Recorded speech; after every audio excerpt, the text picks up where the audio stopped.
Sudarlun, komunitas wisata Tuan Tapa kembali mengeksplor spot wisata yang menantang adrenalin ke Sarah Baru, Gampung Alu Kejrun, Kecamatan Klut Tengah, Kabupaten Aceh Selatan, Minggu 30 Januari 2022. Spot wisata Arung Jeram di Krung Klut ini ditempuh selama 2 jam perjalanan dari Pelabuhan Jambur Teka Menggamat.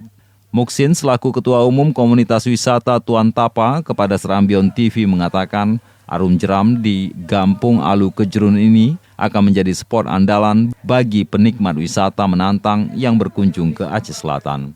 Menurutnya lokasi Arung Jeram ini juga dihiasi oleh pemandangan pegunungan yang masih asri dan terjaga. Sehingga lokasi ini dapat dikembangkan untuk meningkatkan perekonomian masyarakat setempat dengan mengelola sistem transportasi dan kuliner ikan kerling dalam menarik minat wisatawan. Spot wisata kalau kita bilang ini spot wisata yang punya potensial untuk dikembangkan ke depan karena perjalanan ini kita mengarungi Sungai Krung Klut ini yang sepanjang jalan kita akan menikmati view pemandangan alam yang sungguh luar biasa. Perjalanannya pun sekitar 2 jam ya, sekitar 2 jam dari Pelabuhan Jambul Teka. Sementara itu, Geci Alu Kejrun, Agus, sangat mendukung untuk dikembangkan menjadi spot wisata sebab selain Arung Jeram dan lokasi outbound di kawasan tersebut juga ada lokasi pemandian air panas yang merupakan satu-satunya di Aceh Selatan.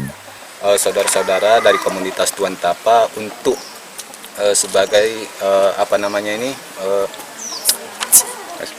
eksplorasi untuk mendukung tercapainya destinasi wisata yang ada di Gampung Alu Kejrun ini. Oleh karena itu, pada Pak Pemerintah yang terkait masalah destinasi wisata, kami bermohon kepada Bapak bahwasannya kami meminta ataupun bermohon supaya akses jalan yang ada menuju Gampung Alu Kejrun ini diperbaiki ataupun difasilitasi dengan sebaik-baiknya sehingga memungkinkan untuk kemajuan di Gampung Alu Kejrun ini dan mengharumkan nama baik Aceh Selatan. Ya,